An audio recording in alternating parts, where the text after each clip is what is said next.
Joining us now in the studio, Vincent J. Russo with another segment of In the Legal Know. So get a little piece of paper, a pen, a pencil, because it's time to write some notes down. Today we're talking about capital gains taxes. You got it. And selling homes. Absolutely. Okay. So I missed you last month because we did step up in basis with Monsignor. I need my pen. Go ahead. All right. So let's start with many people are buying and selling homes these days. I mean, the market is crazy. And there are tax consequences when you are selling a residence. So we're going to start with capital gains tax. Okay. Give you a simple example. All right. I buy a stock for $10,000. It was a great stock. It increased in value to $50,000. Now I sell it. I have a gain. $50,000 less $10,000 is $40,000. Mm-hmm. Government wants to tax me.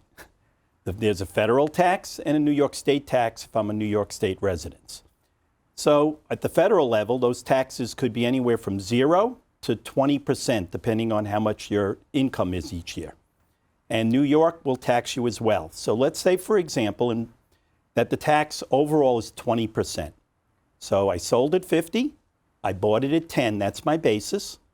I made $40,000, 20% overall tax. I have to give the government $8,000 of my gain. Mm-hmm. All right. Now, think about a residence.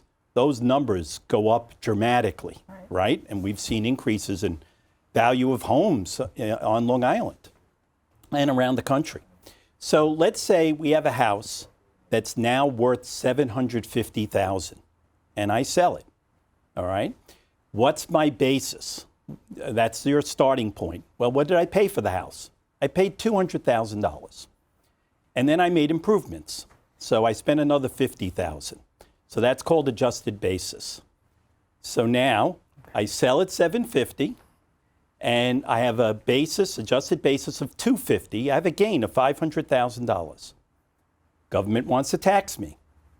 Now it gets more complicated. Mm-hmm. Right. Because if you meet certain requirements, you get to exclude some of your gain. And that exclusion, if you're individual, is $250,000, and if you're married, $500,000. So if I'm single and I sell my house for $750 and my basis is $250, I made $500,000. I can exclude $250,000. I'm only taxed then on $250,000. And let's say the overall tax is 20%.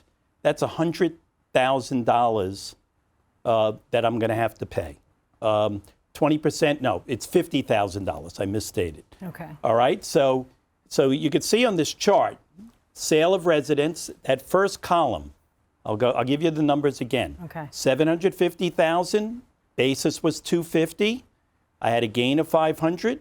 I exclude $250 because I qualify, and I'll talk about how to do that. And you have a taxable gain of $250. Apply the tax, $50,000. All right, that's if you sold it during your lifetime. And if you're married, you can get up to a $500,000 exclusion. Now, how do you qualify? You have to own and use the house 2 out of the last 5 years. Own and use the house. Live in it? Yes. Okay. And it's your main house, not your secondary house. Okay.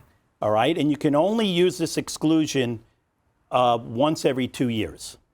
All right, so you can't be selling and buying and using the exclusion automatically. So it's really important for people to understand that if they're going to sell their house, they need to figure out their adjusted basis. It can get complicated if you were married and then one passes away. There's all sorts of computations. So adjusted basis, because you want to get that as high as you can. And what improvements you made. Have you kept records? I was wondering when you right. You have to keep records. You should keep records. That's right. So the first step is understanding your adjusted basis. And the other thing, you own a home for many, many, many, many years. So hopefully you do keep those records, right? Right. Wow. And then you have to understand if you qualify, and don't automatically think that you don't. So get the advice of an accountant or a tax attorney to really look at it, because there are a lot of exceptions to the rules. Now we're going to add another layer on top of this. Thank you. The step up in basis, all right? I'm going to go back to my simple example of the stock. All right, I bought it at 10. It's now worth 50. I sell it today. I have a $40,000 gain, subject to tax, right?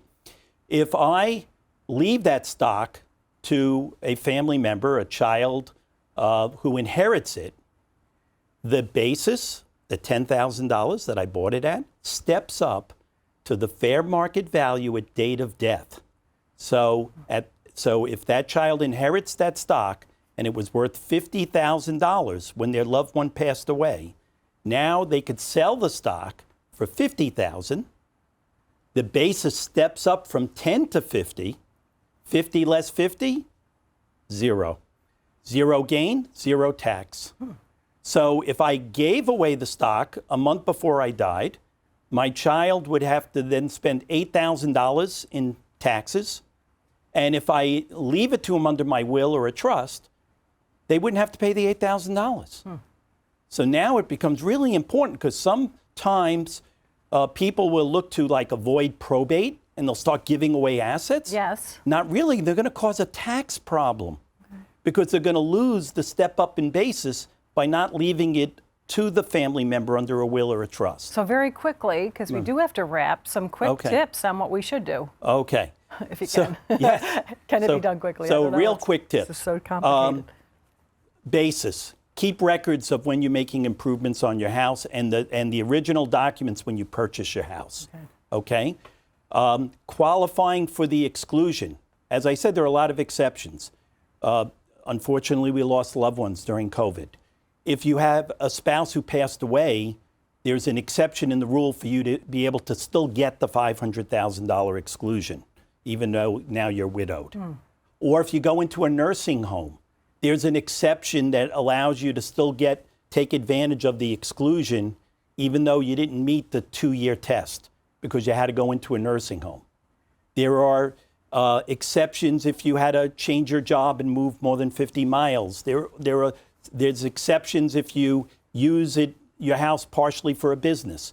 So it's complicated. I would say anyone selling their house should get tax advice first and understand the tax consequences. Definitely. Thank you so much because, yes, definitely call an expert because this is, and it changes too, so it's very complicated. But Vincent, thank you as always. We'll see you very soon.